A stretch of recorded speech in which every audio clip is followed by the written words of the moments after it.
আসসালামু আলাইকুম গাইস, আশা করি সবাই ভালো আছেন। Welcome to my channel.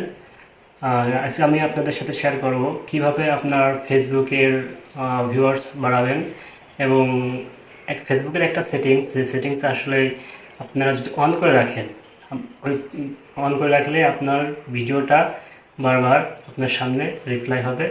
R Facebook এমন একটা জিনিস, আপনার ভিডিও যদি আপনি বারবার দেখেন, বারবার অন হয়, অটো প্লে হয়, তাহলে আপনার ভিউয়ার্সটা কমে যায়।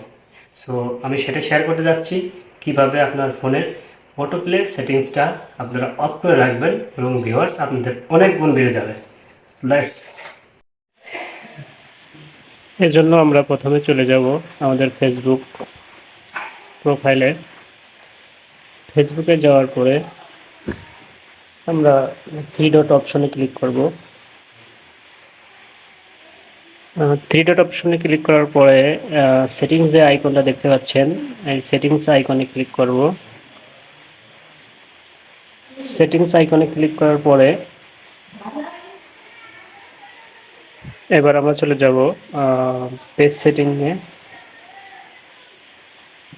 পেজ সেটিংসে যাওয়ার পরে একটু স্ক্রল করে আমরা নিচের দিকে যাব।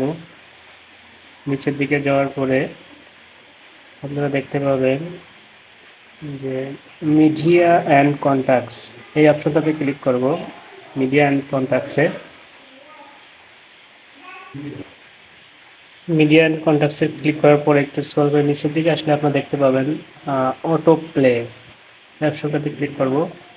এই অটো প্লে সেটিংসটা এমন একটা সেটিংস, যে সেটিংসটা আপনি যদি অন করে রাখেন, আপনার প্রোফাইলে আপনি ঢুকতে গেলে আপনার ভিডিওগুলো অটোমেটিকলি আপনার সামনে প্লে হবে। আর ফেসবুক অথবা ইউটিউবে এমন একটা সিস্টেম করে রেখেছে যে আপনার ভিডিও যদি আপনি বারবার দেখেন বা বারবার প্লে করেন, আপনার ভিউয়ার্স কখনোই আপ হবে না। সো সবসময় নেভার অটো প্লে, এই সেটিংস এই সেটিংসটা অফ করে রাখবেন, তাহলে আপনাদের ভিউয়ার্স অটোমেটিকলি বেড়ে যাবে। সো গাইজ, যদি আমার ভিডিওটা আপনাদের ভালো লাগে থাকে, অবশ্যই আমার চ্যানেলটাকে আপনারা সাবস্ক্রাইব, লাইক করে রাখবেন, যাতে পরবর্তী ভিডিও আপনাদের কাছে পৌঁছে যায়। Thank you so much for watching video.